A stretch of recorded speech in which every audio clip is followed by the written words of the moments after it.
Hello everybody, welcome to Sunday Night Ghost Stories Extra, because we are on a Friday. Oh my goodness me even.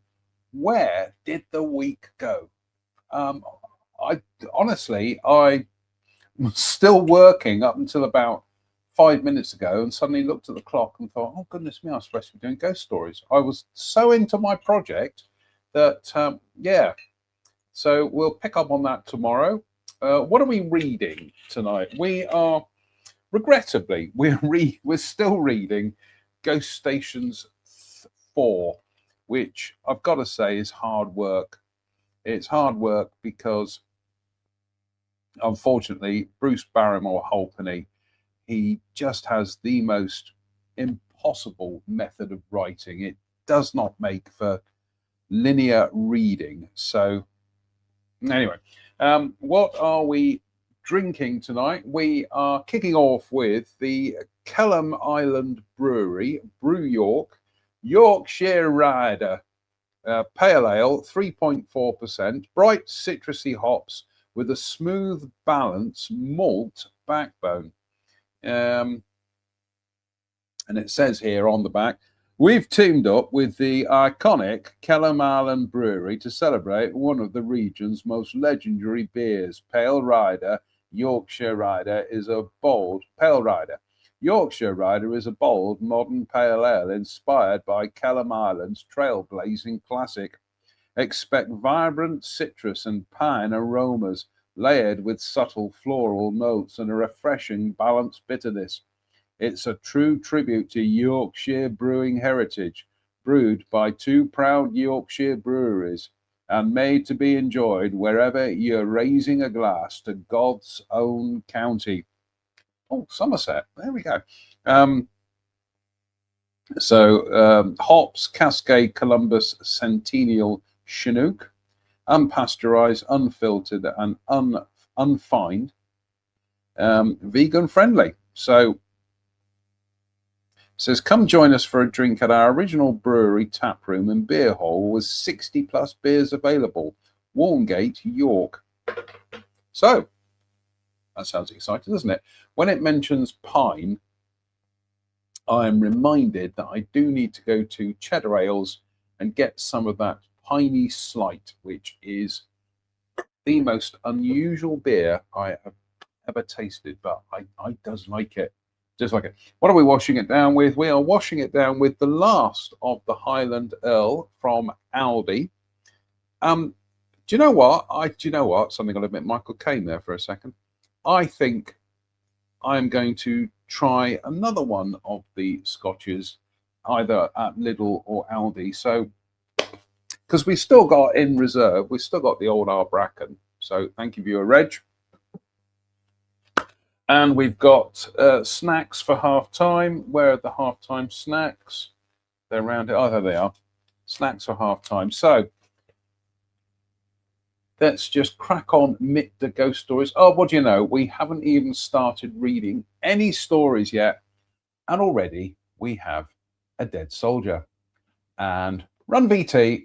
Oh, it's jolly nice of you. Hello, dead soldier. Seen plenty of those in my time. The return of the Z-Men. After reading the Z-Men chapter in Ghost Stations 3, Ron Day quickly put pen to paper and wrote to say, I was very interested in the Glenn Miller mystery and about the automatic gun-laying turrets. I'm still trying to find out who shot down the Halifax 3 of Number 10 Squadron on the night of the 12th and 13th of August 1944. It was flown by Flying Officer Saynor. They were on their last operational sortie for their 38th. The pilot was on his 40th sortie and we were on our 37th. Saynor's Halifax was fired on from dead ahead. 2 engines were badly damaged, giving the crew time to bail out. They were all taken prisoners of war. I was very interested in what Ron Day had to say. For dead men tell no tales. That was, or up until now. that was, or up until now, had always been the case for those at the receiving end of the automatic gun-laying turrets and the Z equipment. Now, at long last, a lucky break. I quickly got back in touch with Ronday. Ever since that August night in 1944, he had been puzzled as to who had shot down Flying Officer Saynor's Halifax. From dead ahead is what had puzzled Ronday. And of course, it never came out at the time, for Flying Officer Saynor and his crew were all taken prisoners and remained POWs for the duration of the war. And no one wanted to know after the war. That was over and done with. So what happened to Flying Officer Saynor's Halifax? From one who was on the same bombing raid, this is Ronday's report from Brunswick bombing, for the Brunswick bombing raid. This was an all H2S attack by 379 aircraft, which comprised 137 Handley Page Halifax, 242 Avro Lancasters. H2S, by the way, is the radar system. The loss rate was 7.1%, 10 Halifax lost, 17 Lancasters lost. The aircraft, Halifax Mark III MZ773 of number 10 Squadron Melbourne, Yorkshire, was flown by Flying Officer Jack Saynor with his crew, navigator pilot officer Doug Smallbone, wireless operator pilot officer Stanley Jackson, bomb aimer flight sergeant Harold James, flight engineer Sergeant Stanley Milton, mid-upper gunner Sergeant Noel Brown, with rear gunner Sergeant Maurice Gilbert. The bomb load was 2 times 1,000 pound M65 bombs, 2 times 500 pounds general purpose bombs, and LD 3/B pistols. Okay, yeah, right. This aircraft took off at 21:28 hours. No further news was received from this aircraft. It was fired on from dead ahead, and 2 engines were put out of action at 18,000 feet. All the crew had left the aircraft by 12,000 feet. Yeah, okay. All the crew had left the aircraft by 12,000 feet by parachute near Papenburg on the Dutch-German border, and were all taken prisoners of war. Many records have been checked, but there is nothing to give a clue as to who fired the fatal bullets that brought down Halifax Y for Yoke. In 1985, I met Flight Lieutenant Jay Saynor and his navigator Doug Smallbone. In the year that followed, I wrote a lot of letters, and by the 1986 reunion at Royal Air Force Brize Norton, the entire crew and their wives were the center of attention of the media. On the Brunswick sortie, we corkscrewed and lost the enemy aircraft that was sighted. No combat occurred. M for Mother MZ826 was attacked by a Junkers 88, which they shot down. M for Mother landed on the crash strip at RAF Carnaby. Halifax Z Zebra HX327 was flown by Flying Officer Baumer. Halifax Z Zebra HX327, flown by Flying Officer Baumer, joined in a combat when another Halifax was being attacked. The German night fighter was seen to go down and exploded on the ground. We, that's the crew of Flying Officer Alan Bruce, on our 37th operational sortie in Halifax MZ793 X-Ray, took off at 21:30 hours, 2 minutes after Flying Officer Jay Saynor. We bombed the target at 1000 and a half hours at 18,000 feet and landed back at Melbourne 02:55 hours to be screened from operations. Thin cloud and good visibility in the target area allowed fires to be observed, and a large explosion was seen at 0800 hours. Weather at base on return was fine, with a light variable wind. We'll have a quick swig of this piney beer. Interesting.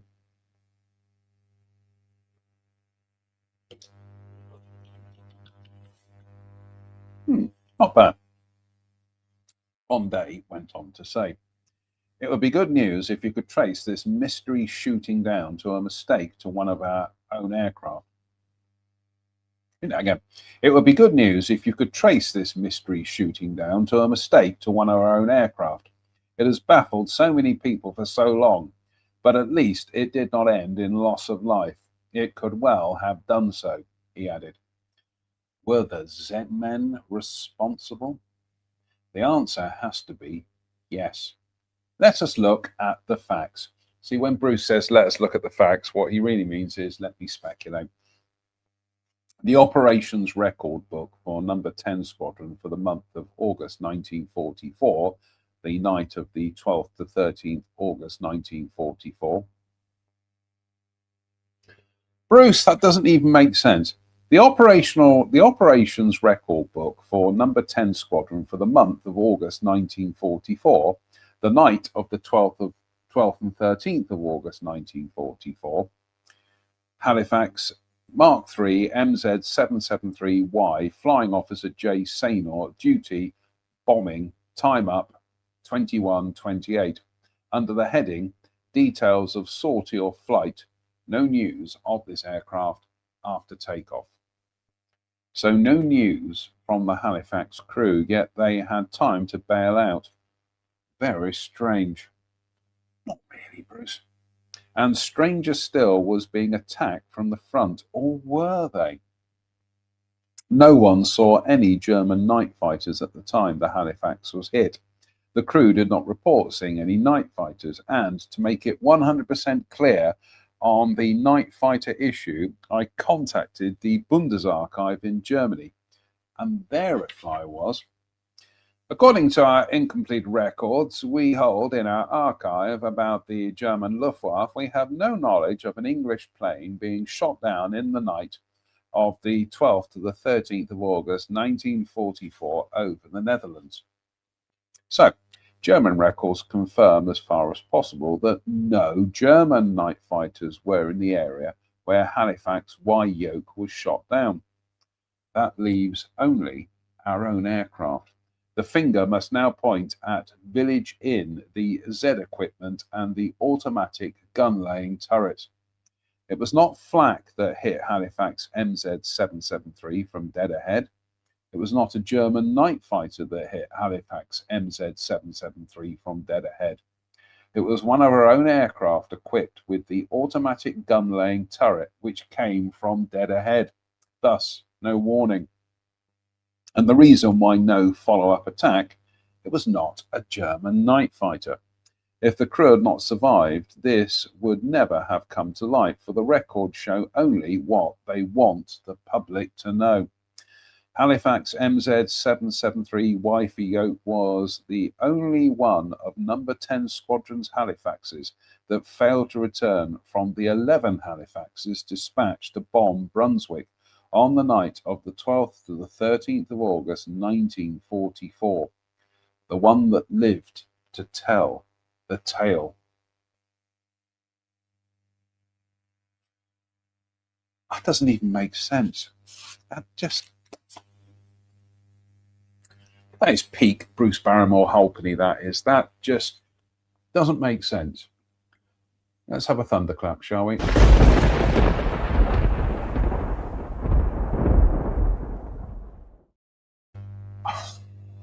Oh, Bruce, you did make this hard work, mate.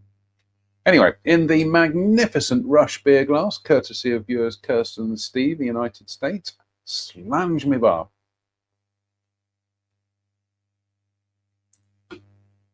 Oh, lovely. And we are going to have a quick shot of the old Highland Ale.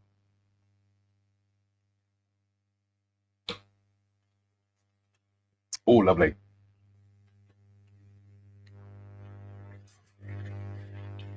This next one, I've been here, the Loch Ness Ghost. Loch Ness, the home of Nessie, The Monster and a ghost World War II flyer is one of the largest freshwater lochs in Scotland. Loch Ness Monster is Nazi U-boat, screamed the full front page of the Sunday Sport, Sunday, October 18, 1989. And to support their claim, a photograph of a U-boat which was said to have been taken 2 weeks earlier by an American tourist.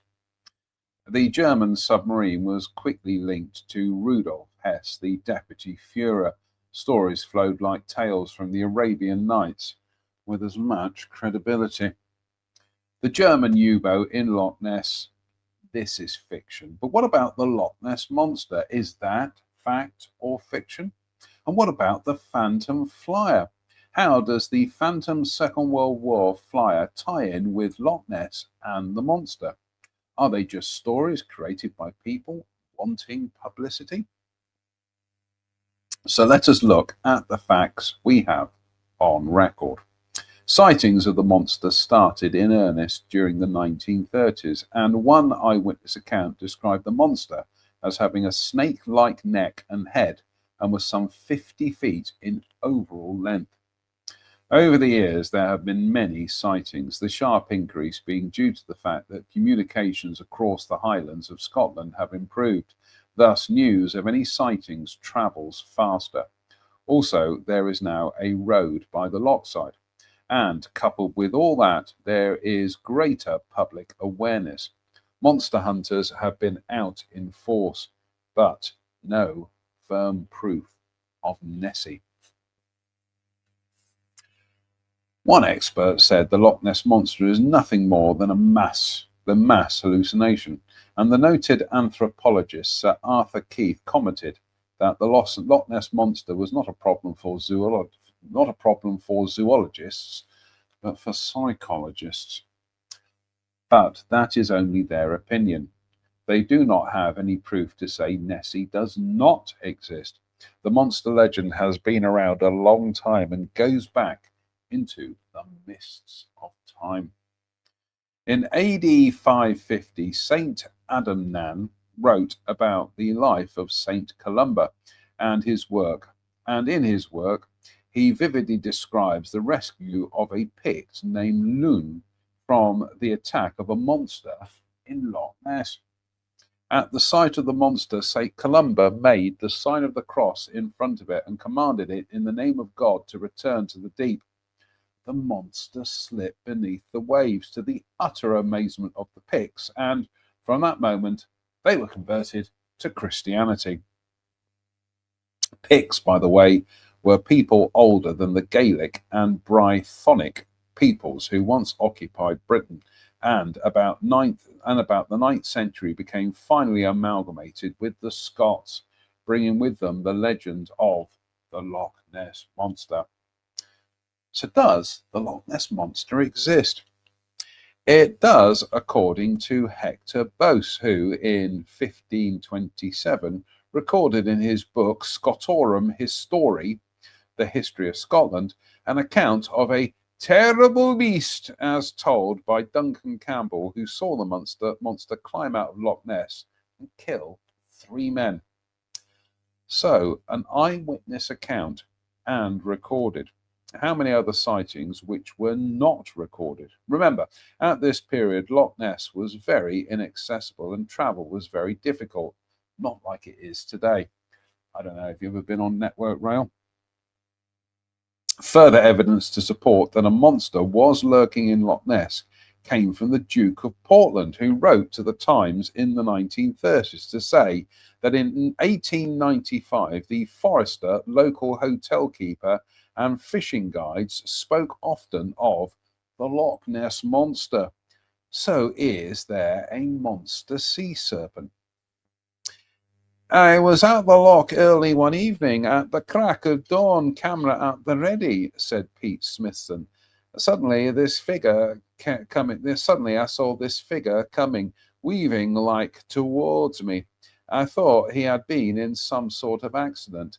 I then saw he was dressed in wartime flying clothes, complete with parachute and harness. As he sort of staggered towards me, I suddenly felt cold. By now he was no more than 10 to 15 feet away, and I could clearly see his RAF uniform. I shouted, "Are you all right?" At this point, he arched his right hand and pointed towards the loch. I instinctively turned and looked out over Loch Ness in the direction in which he was pointing. I fully expected to see the monster. Then I had a funny feeling. The coldness had gone, and quickly turning to the stranger, shouted, "What is it?" But he had vanished. I then realized it had been a ghost airman. But he looked so real. The only thing about him was he looked injured, and his face was greyish. Say it again, and comma, his face was greyish. Doesn't need the comma, Bruce. What a damn fool I felt, confronted by a ghost, my camera around my neck, yet I never had an inkling to take a photo. That sighting was in September 1978. Well, that's the year and the month I started secondary school. Anyway, that sighting was in September 1978, and since then, two other people have also informed me that they have seen a figure of an airman near Loch Ness, which had vanished when near the loch. They both said the figure had on a parachute and harness. And Bruce, your use of a comma here does not make sense. So, what is the connection with the Phantom Airman? It is true that a Vickers twin-engine Wellington N2980R Robert crashed into Loch Ness on New Year's Eve 1940. Caught in a snowstorm, one engine cut out, and unable to maintain height, the pilot, squadron leader Marwood Elton, ordered the crew to bail out. They did so, but the rear gunner's parachute failed to open properly, and he was killed. The Wellington bomber crashed in Loch Ness, the pilot and co-pilot having remained at the controls to keep the bomber steady while the crew made good their escape. They were unaware that their rear gunner had been killed. Before the bomber sank into the loch, they managed to scramble into a dinghy and reach the safety of the shore. He's done it again. And, comma, reach the safety of the shore. So, was it the air gunner trying to give some sort of warning to the pilot? It is strange that the sightings of the Phantom World War II flyer only started in 1978, a year after Robin Holmes of Heriot-Watt University, Edinburgh, located the wartime bomber. For 37 years, Wellington N2980R for Robert had remained undisturbed. Now the bounty hunters were in full cry. For out of 11,461 Wellingtons built, this was the only survivor. Yes, there had been hundreds. Germany had not destroyed them. But after the war, they were not wanted and melted down. No one was interested. Now everybody was interested. In September 1988, they started to lift R. Robert, and all was going well when suddenly something gave. The bomber sank into the loch. Was it a sign to call a stop? Leave the Wellington bomber in peace? Was that what the Phantom flyer was trying to say? But they did not stop, and after another attempt, the Wellington bomber was brought out of the loch. The tyres were still inflated, and when a battery was put on, the navigation lights worked at once. Today, Vickers Wellington N2980R for Robert is at the Brooklands Museum being restored. But what about the Phantom World War II flyer? Is he at peace now his bomber has been removed from its lasting resting place?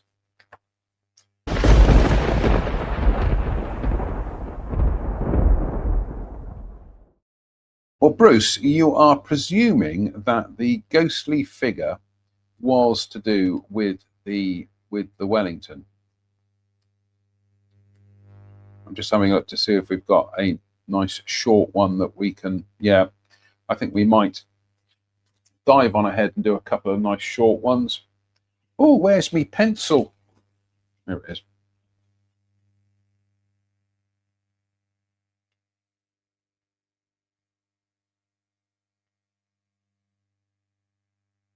Oh, actually, there are some here that I haven't read. Oh my goodness me! The Haunted Road, Return of the Z-Men, The Loch Ness Ghost. Goodness me, there is a whole slew of stories here that somehow I'd jumped over because I think I was skipping the Rudolf Hess one.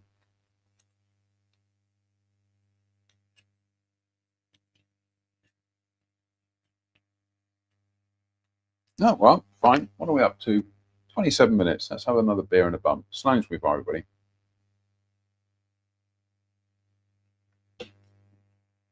Your good health.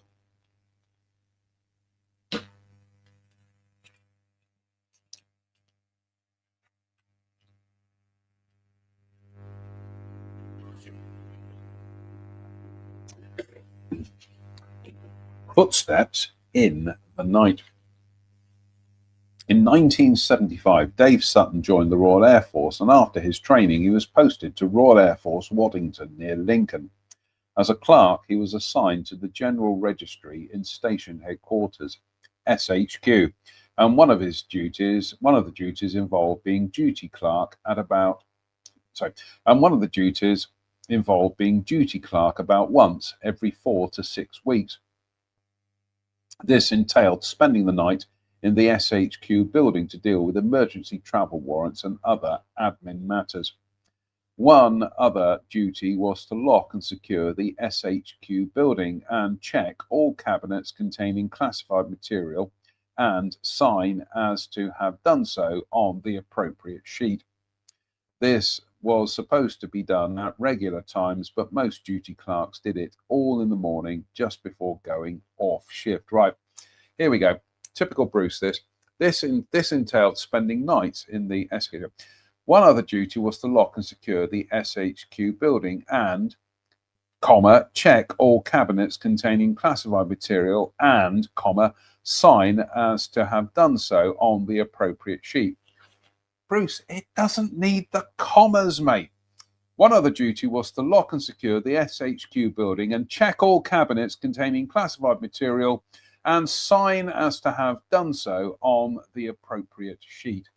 Doesn't need the commas.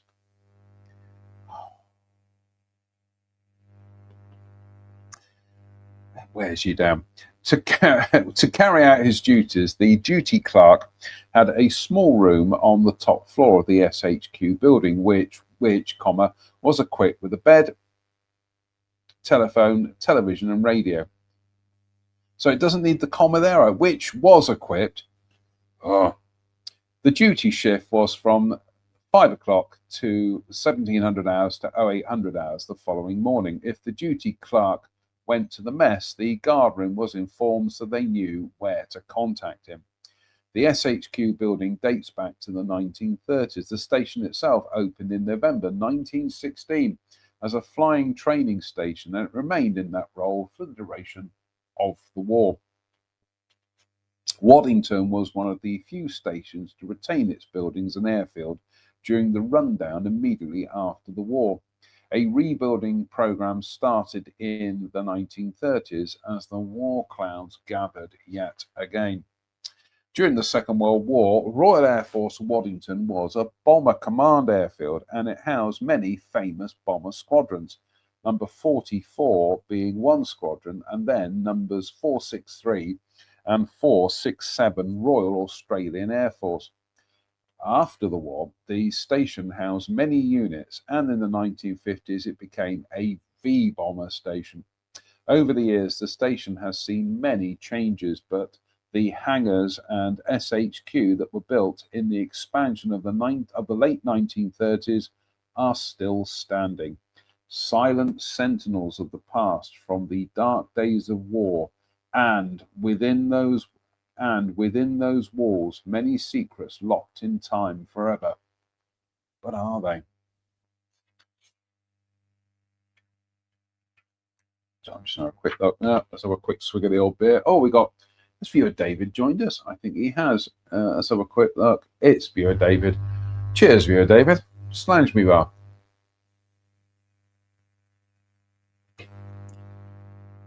Ah.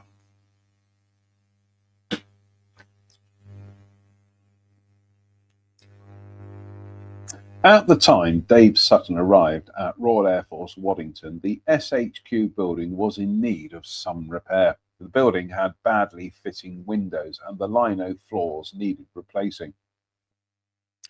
In April 1975, leading aircraftman Dave Sutton arrived for his first shift as duty clerk. First time away from home and first time as duty clerk, LAC Sutton made a few mistakes. One mistake was that he left the rear door open, and as luck would have it, that night a security check was made on the SHQ building, and they got in. I was up in front of the squadron leader next morning, and it was decided that as I was young in service, no action would be taken, said Sutton, and he added, I did duty clerk a few times without undue incident, but that was soon to change, as Dave Sutton explained. One night during the next winter, I was again duty clerk. I went to bed about 2300 hours. I always, as a matter of course, locked myself in the room as well as locking all the inner doors that I could. I was not going to get caught twice. Although the weather was not bad, the building always seemed to make a noise, mainly because of the drafts going through. The building also has a large central main staircase that goes the top 3 floors from top to bottom without any doors. The clerk's room is directly at the top by the stairs. At about 0300 hours, I suddenly became wide awake, not for any particular reason either. I became aware of the sound of quite heavy and slow footsteps coming up the stairs towards the door, quite distinctive.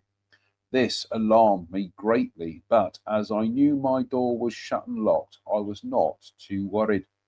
I knew that I was for the high jump, as it was obvious that I had left the back door open again.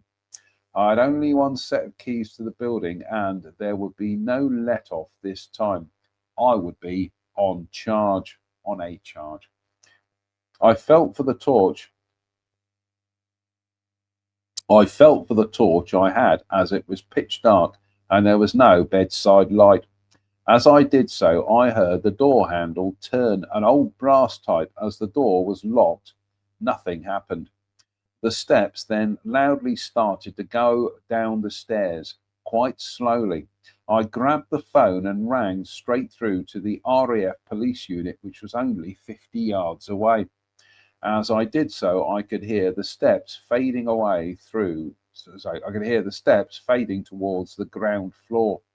I immediately got through to the RAF police, who sent 2 dog handlers and a Land Rover. Quite funny that the car is named after a dog. Never mind. The dogs were on scene in 2 minutes or less. They confirmed that the building was secure, and only then did I open up and put all the lights on.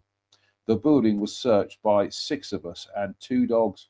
Every interior door was locked and secured, although they did go round okay. Although they did go round okay, the handlers noted that the dogs seemed on edge. Very strange. Footsteps in the night, ghostly footsteps. Was it a wartime crew member returning? This building was the operations block during the Second World War, and many people have reported hearing footsteps at night when alone in the building, just like Flight Lieutenant Len Devonshire heard at RAF Wittering. Ghostly footsteps, but he opened the door to be confronted by a ghost flyer.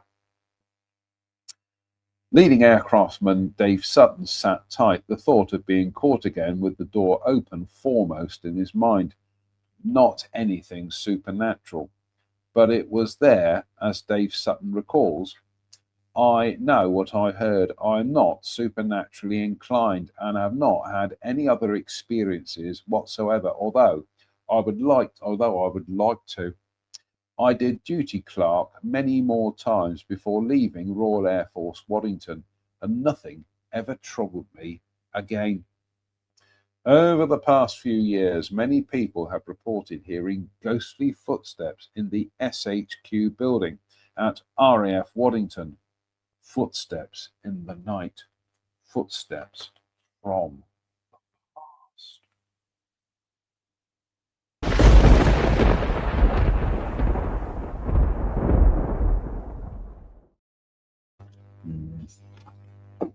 Again, Bruce spoils that story with his erratic punctuation. Right, here we go. Half time. We're on to the wasabi rice snack mix from Lidl, of which I've got a loyalty coupon to get some more cheap tomorrow. So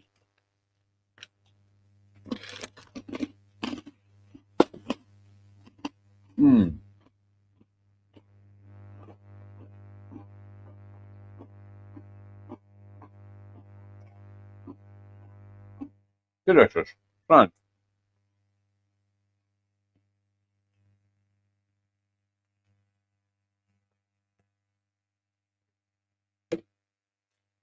Oh, let's charge up the phone.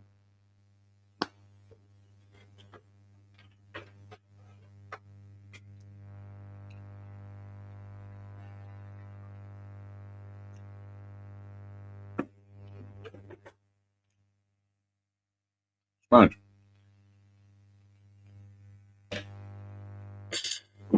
Ah, delicious.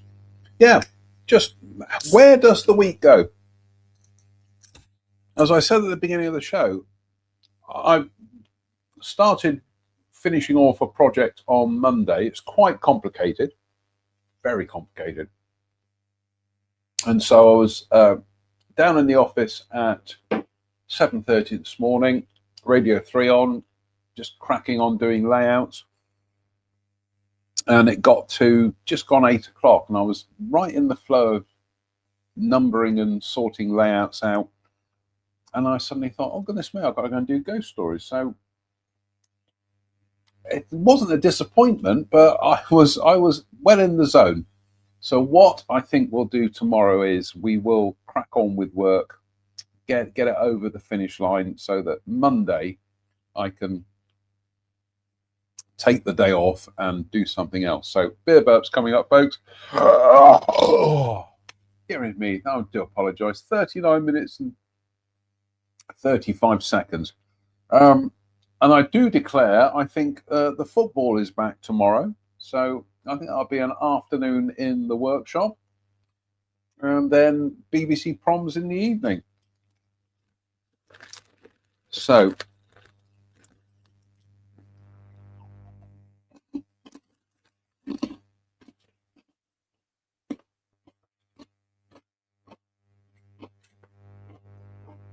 oh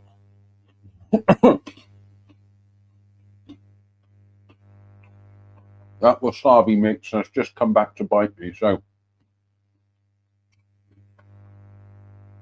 part deux of tonight's beer fest is the Saint Pierre from Home Bargains, Saint Pierre's Abbey, Saint Pierre, Belgian Abbey beer, blonde with an E on the end, beer, 6%. Goodness me. It doesn't say anything more than that. So I think now that we've got that one done, I think tomorrow, because I'm going to have to go out and get some more salad. So, and I have to get some more scotch as well.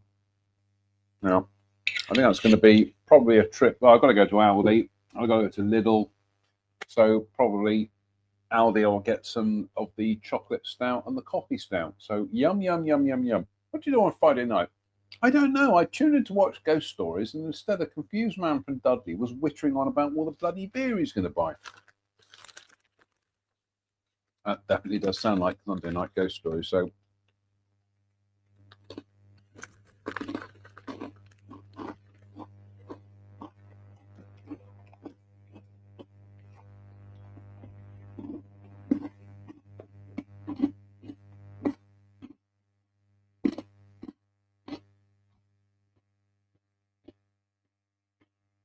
oh God. That wasabi mix. If I have a cold in future, and of course I will, I'm going to be munching wasabi mix because that really does clear the old sinuses out. Right, photographs. What have we got here?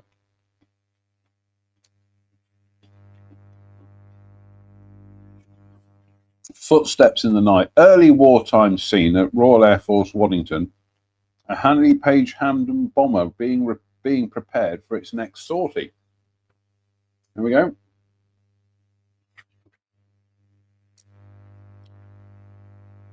Control tower at RAF Waddington in July 1939. The war clouds gather. In May 1941, the Luftwaffe bombed Waddington. 11 people were killed. Again, it's another Hamden. That's a sign, because I've got that one to finish off Telford. So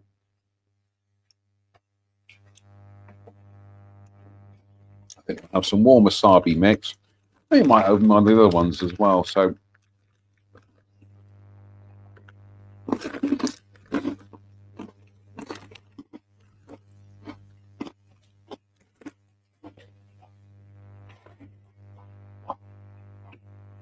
oh, goodness me, that wasabi pepper, wasabi mustard rather, goes right out the nose. What did you do on Friday night? I don't know. I tuned in to watch ghost stories, but instead it was a confused man from Dudley with holes in his head, battling to open a packet of Thai chili rice snacks from Lidl.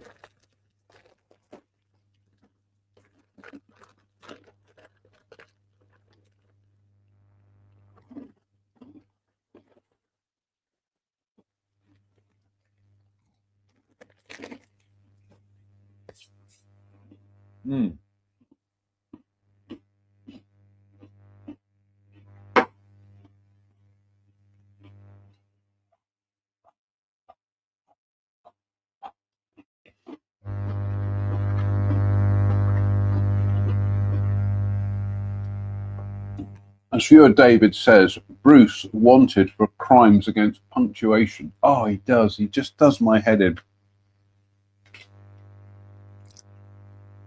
And those of you who, unfortunately, do sometimes tune in when I do my, when I read my, I write a monthly editorial, opinion editorial, op-ed for a magazine.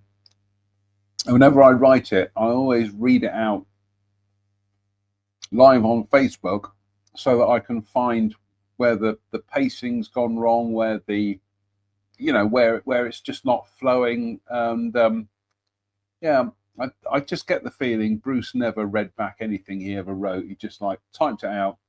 That was it, straight in the envelope, straight to the publishers. And actually, Kazdek, I'm looking at you because why didn't you edit? Why didn't you have somebody as an editor? Look, I'll give you an example.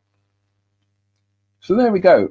He writes everything with ... It doesn't need ... He's trying to make a dramatic point, but it's like, well, come on, Bruce. Anyway, look, awesome stuff. Handley Page Victor bombers. Oh my goodness me, don't they look? Still looks futuristic after all these years. What an incredible aeroplane. Anyway, apologies. Right, the Cottesmore Ghost. Royal Air Force Cottesmore in Leicestershire is the home of the Tri-National Tornado Training Establishment. It is also the home of a ghost cycling around the perimeter track as if inspecting the Tornado aircraft which are based at Cottesmore. Again, he's put a comma in there. Which, comma, are based at Cottesmore. Doesn't need the comma, Bruce.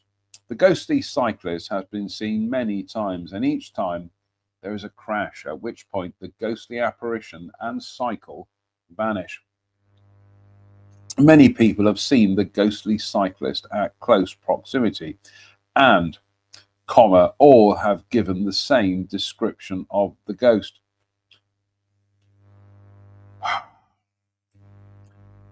A chiefy in 1950s battle dress. Two eyewitnesses said the chiefy had a flight bag over his shoulder. The ghostly figure of a chiefy was first reported in 1960, but the stories were quickly suppressed. Again, in December 1961, the ghostly cyclist was seen during the flying trials of the Victor B2. Rumours of ghosts on the airfield were very numerous during the winter months. Two ground crew members of the Victor training flight were petrified after seeing the chiefy pedalling towards them. Suddenly he crashed and fell to the ground, said one of the aircrew. I rushed forward to help, but he suddenly vanished. Shortly after that sighting, the Victor V bomber role at Cottesmore changed. By this period, many airmen feared working on the Victor bomber, saying it was bad luck, and it was. Read that again. By this period, many airmen feared working on the Victor bomber, saying it was bad luck, and it was that which brought about the hauntings. See, that's why I was thrown. And, comma, it was that which brought about the hauntings. It should just read, saying it was bad luck, and it was that which brought about the hauntings. In a way, they were right. But the demise of the Victor bomber did not stop the hauntings. All was quiet on the dispersal until a tanker driver reported seeing a chiefy cycling around the perimeter tracks, who suddenly fell off his cycle and then vanished before he could reach him. Once again, the rumours started around Cottesmore that the airfield was haunted, and, comma, this time they took the rumours more seriously. And this time they took the rumours more seriously, but people were reluctant to talk about the Cottesmore ghost, and the ghost was laid to rest. Or was it? In December 1986, still feels like the recent past to me. 41 years ago. 40 years ago. In December 1986, a fitter was working in the cockpit of a Tornado out on dispersal. He was unaware that this was the haunted dispersal, the home of the Cottesmore ghost. But he was soon to find out.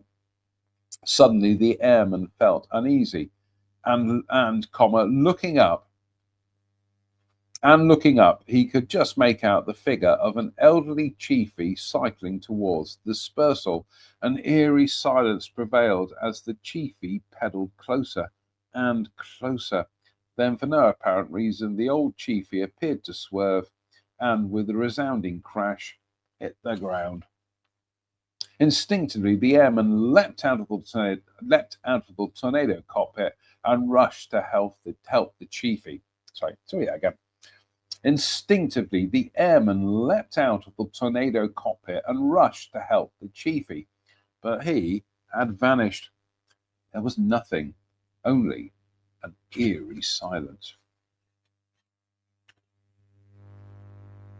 Let's have some Saint. Well, we haven't finished yet, but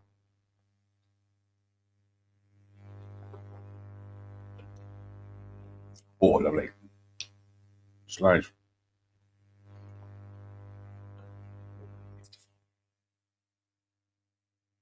The ghostly encounter had visibly shaken the airman, and, back in the hangar, he recounted what he had seen and heard back out on the dispersal.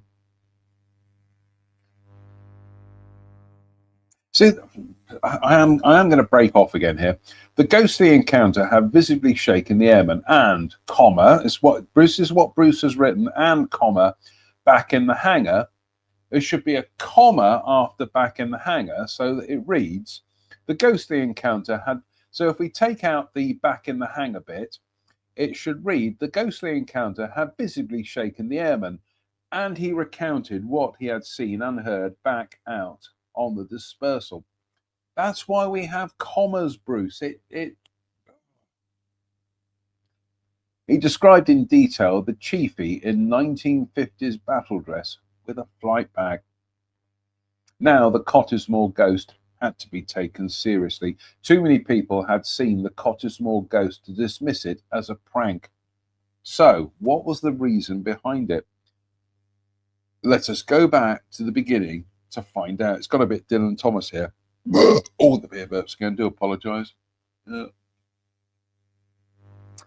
RAF Cottesmore, Royal Air Force Cottesmore, officially opened on the 11th of March 1938, and at the outset of the Second World War it became a Bomber Command airfield. Although Bruce has written it and comma, at the outset of the Second World War it became a Bomber Command airfield.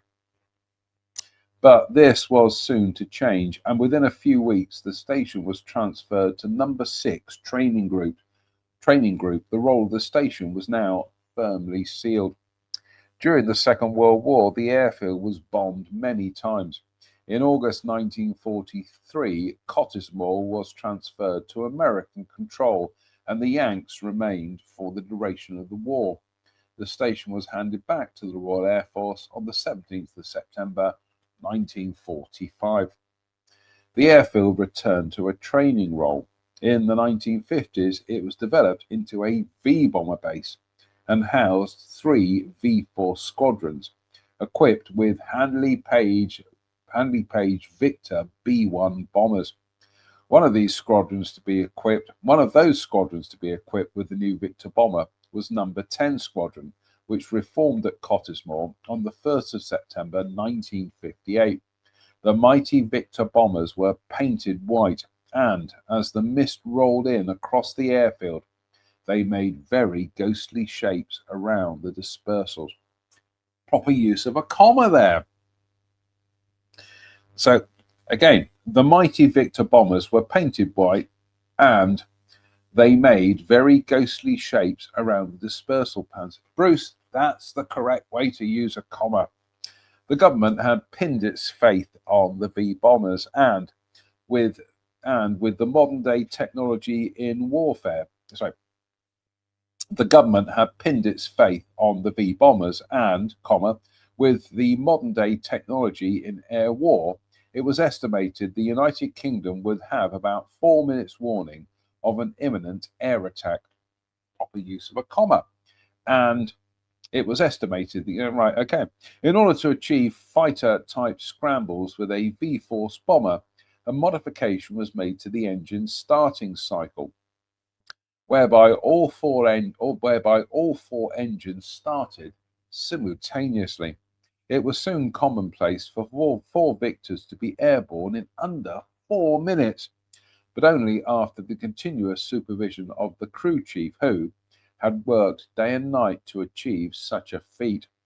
During the early hours one December morning, a slight fog swirling around the airfield, a Victor crew chief decided to cycle to his Victor bomber on the far side of the airfield, his intentions being to see if the airman on sentry was alert. To go by transport would alert the sentry, so he decided to cycle, which would give him a silent approach. But as he neared his Victor bomber, the cycle creaked and alerted the airman, who was trying to keep warm in the intake of the Victor. Upon hearing the creak of the pedals, the airman jumped down just as the crew chief arrived. It was the crew chief who was taken by surprise, and, as he tried to take avoiding action, he struck the undercarriage door and tragically died without regaining consciousness. The Cottesmore ghost is thought to be the ghost of the crew chief that haunts the dispersal. In eerie silence, the ghostly figure continues to cycle out to the dispersal area that once housed his Victor bomber. A shattering crash brings an end to the peddling spectre, and a chill to anyone who had witnessed the Cottesmore ghost. That does deserve a thunderclap, I think.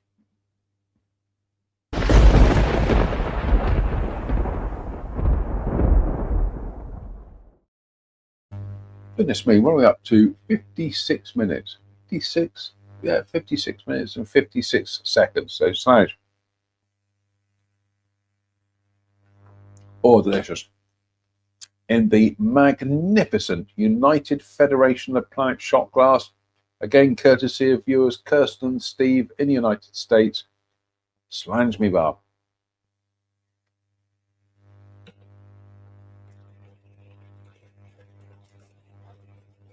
Oh, we got some more wasabi. No, these are the Thai chili rice snacks.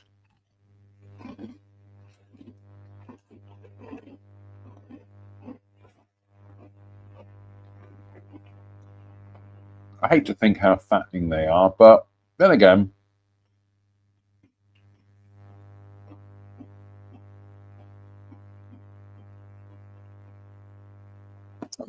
I did walk 5 miles today. Well, so yesterday I did 5 miles.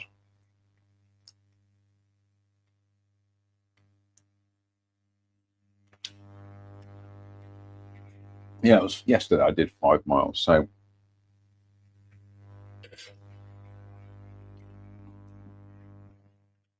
yes, because yesterday I was out walking with friend Kim, which was nice. We did the seafront and Eastwood, and then looped back round. So that, and then I went down to the shop. So that did end up being 5 miles. Anyway, the Phantom Cyclist. Oh, let's top up the old beer, shall we?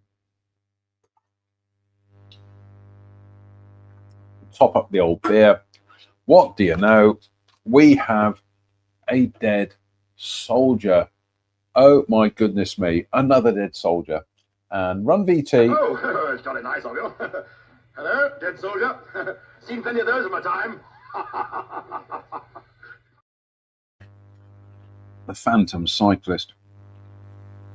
On New Year's Eve in 1973, Edward Bailey was taking his mother to visit his father, who was in Grantham Hospital. Goodness me, New Year's Eve 1973, Slade would have been riding high in the charts with Merry Christmas, everybody. Merry Christmas, everyone. Anyway, they had set out from their home in the village of Ormsby near Sleaford in Lincolnshire in good time, and, they had just passed through the village of Welby. We came to the stretch of Ermine Street, which we called the High Dyke, said Edward. It runs past Barkston Aerodrome, which is just a mile or so up the road. I changed down to bottom gear and looked to see if the way was clear. There was a car approaching from the left several hundred yards away, but nothing from the right.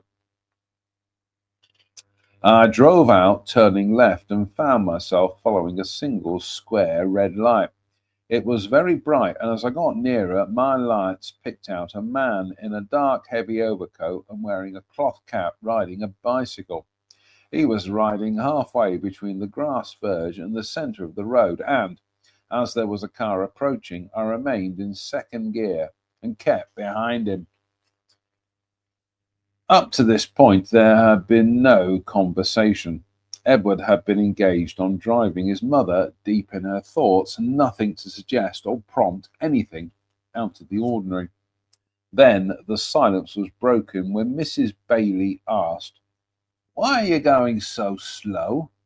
Surprised at his mother's remark, Edward replied, "I'm keeping behind that bike until we can pass safely." "What bike?" she asked. By this time they were crawling steadily along the road, and Edward was very bewildered at his mother's remarks. Again, errant, Bruce, it doesn't need and, Edward was very bewildered, it doesn't need it. "Surely she must have seen the cyclist. I couldn't believe it," said Edward. "The man was in front pedalling away, and she couldn't see him. Not only were my dipped headlights on and the other car lights as well, but it was a bright moonlit night and he was clearly visible." Goodness me, where do we pick the bones out of this one? "Not only were my dipped headlights on and, the other car lights as well, but it was a bright moonlit night and he was clearly visible." Right. Not only were my dipped headlights on and the other car lights were visible, but, which is correct, it was a bright moonlit night and he was clearly visible. So again, we don't need the comma after the and, Bruce. Then, for Edward Bailey, a second strange event unfolded. He explains. Suddenly, the man, bicycle, and light faded away just like a switched off television picture. All that was left was the moonlight shining on the road. It was very strange and very unnerving. I stopped the car, for to me the man had appeared to be perfectly normal, but to Mother, the man who never was had gone. There was just nowhere to hide. Anyway, I saw him fade away. What was the meaning of this strange encounter? So what was the meaning of the phantom cyclist? And did RAF Barkston Heath have any part to play in it? It holds many sinister secrets. Barkston Heath was built on the western side of Ermine Street, the old Roman road, and it was brought into use in April 1941. Or as Bruce has written it, it was brought into use in April 1941. In January 1944, the airfield came under American control and, units from Barkston Heath played a major role in the D-Day landings and, at Arnhem. In January 1944, the airfield came under American control and units from Barkston Heath played a major role in the D-Day landings and at Arnhem.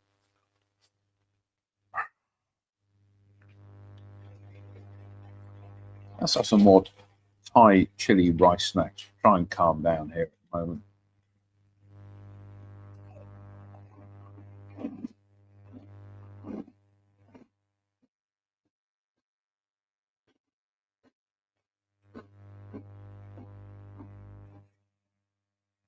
Oh, I apologise. So,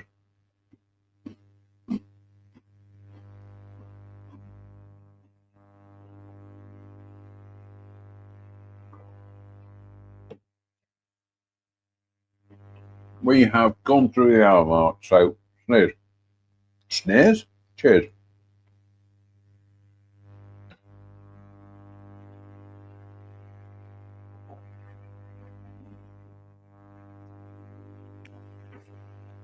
After the war, the hangars were used for storage, and in 1954 the airfield became a relief landing ground for RAF Cranwell-based aircraft. By 1979, most of the accommodation had been demolished when an additional radar was installed. The airfield took on a sinister air, and many strange sights and sounds were reported. Was the phantom cyclist to do with Barkston Heath? Was it the phantom of someone who had worked at the airfield? Edward Bailey swears he plainly saw the cyclist for about 20 seconds. The bright red light for at least a minute. He had no connection with Barkston Heath Airfield. Indeed, at the time he worked for a packing firm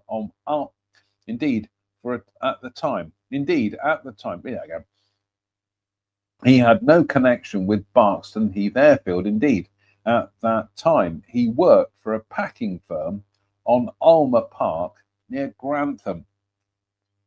Intrigued by the phantom cyclist, Edward Bailey tried to find the answer, and during the summer of 1973, Bruce, every time. Oh, no, actually, no, I'll let him have that one.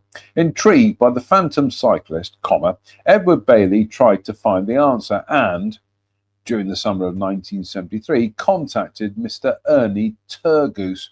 He had lived in the area all his life, and Edward asked him if anyone had been killed in the area where he had seen the phantom cyclist. He told Edward not as far as he could remember, and that was the end of it. Or was it?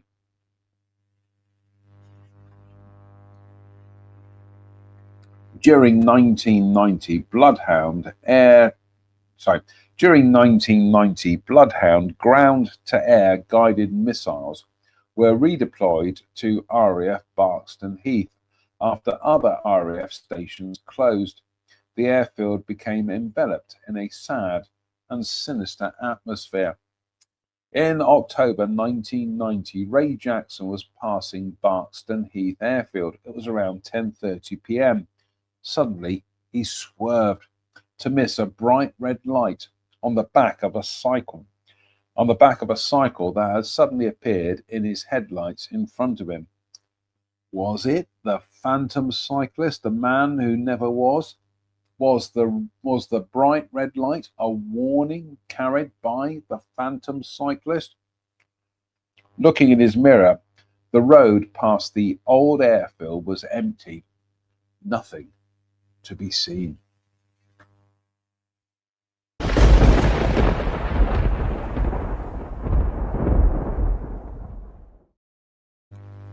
Yeah, I'm not convinced by that. The phantom cyclist, right, here we go. So we'll just mark the page so we know about it.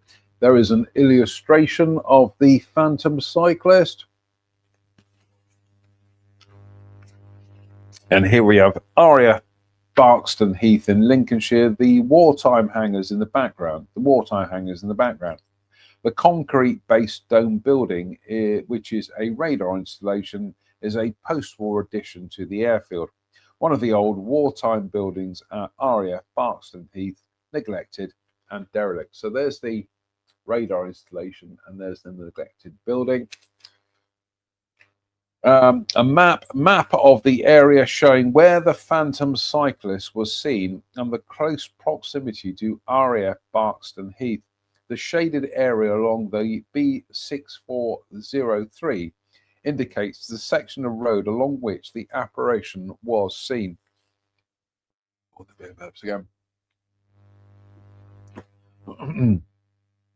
In the distance, the control tower at RAF Barkston Heath. Does the answer to the phantom cyclist lie here?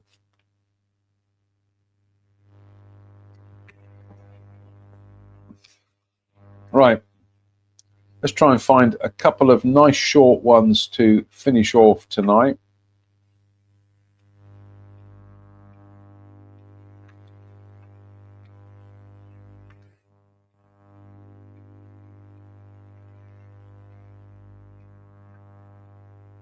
I can hear Derps coming up the stairs, so here he comes. Here he is. Coming up, Derpy. Come on. You have been introduced to the audience. Here he is, the Derpzoid. There he is, El Derpa Lerpa. You've been outside all night, haven't you? Not all night. I mean, you've been outside all evening because you're quite cool. Well, you're quite cool anyway. So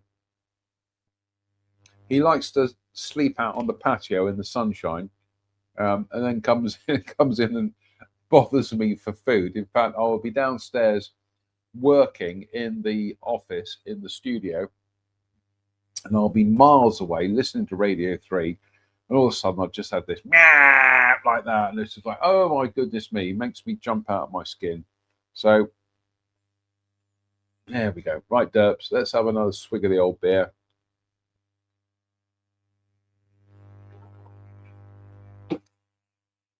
Right. The dive bombing myth exploded.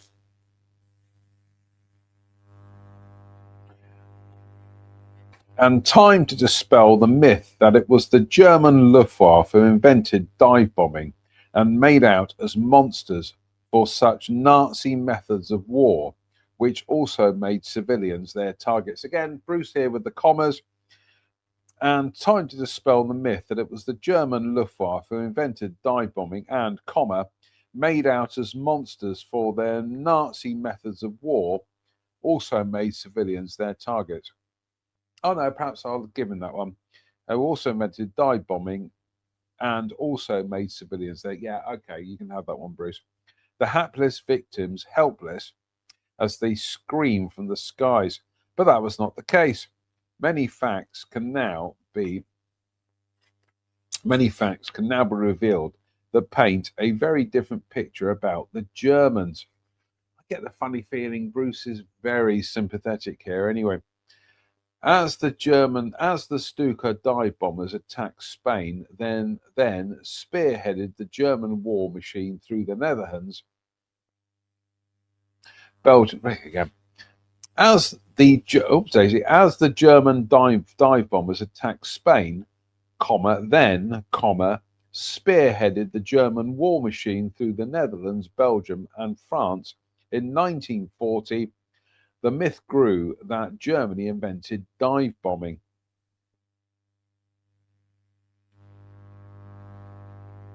So let's just try and edit this on the fly. As the Stuka dive bombers attacked Spain, then spearheaded the German war machine through the Netherlands, Belgium, and France in 1940, the myth grew that Germany invented dive bombing. So that should read, so if we take that section out with the commas, as the Stuka dive bombers attacked Spain, the myth grew that Germany invented dive bombing. Right, that's how it should work, Bruce. Not true. In fact, the Royal Flying Corps in the First World War had experimented dive bombing tactics with Sopwith camels.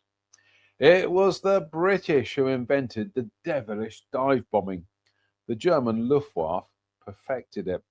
But before the Germans had done so, the Americans had tried out this new killing idea from the air. On the 22nd of October 1926, a squadron of Curtiss Hawks made a simulated dive bombing attack at the US Pacific Fleet as it steamed out of San Pedro. The ships were taken completely by surprise as the Hawks dived from 12,000 feet. And from that highly successful demonstration, the dive bombing technique was blooded and from that highly successful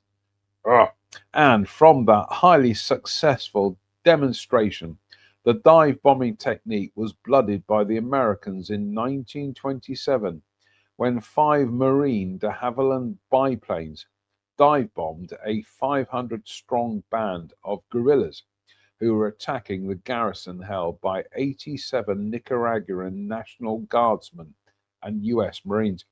They're probably DH-4s, I'd imagine, de Havilland 4s. The biplanes formed a column and dived from 1,500 feet straight at the guerrillas, machine gunning in the dive and, releasing their bombs at the end of the dive. Doesn't need the comma, Bruce, and releasing their bombs at the end of the dive. As they climbed away, the tail gunners cut down the fleeing guerrillas, giving them no chance at all. Machine gunned, bombed, machine gunned. This was dive bombing, and a decade before the Germans.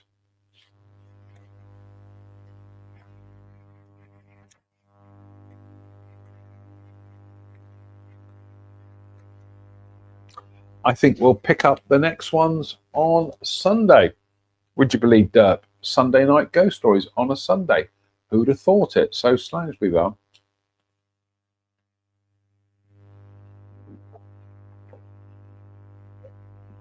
Oh, delicious. Slangs.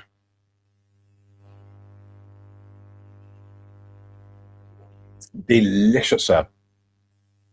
Oh my goodness me, right. They're going downstairs for a good wash before Sunday. That's it for tonight, folks. What are we up to? 1 hour and 16 minutes. You've had your money's worth. So, as you can see, I've got Derpo perched on my lap here. There he is. So, fingers crossed, we'll be back on Sunday for, brace yourselves, Sunday night ghost stories. Until then, as always, it behoves me to say thank you for watching. Why not? What else are you going to do on a Friday night? Oh, the beer burps again. What else are you going to do on a Friday night At the beginning of August, then watch a confused man from Dudley with holes in his head drink ghost stories and read alcohol. Come on, folks, you can do better. I can't. I'm trapped in this tragic existence, but you can do better. So, until the next time, as ever, thank you for watching. Why? Why not? Stay safe. Stay out of trouble. Please don't have nightmares. Good night.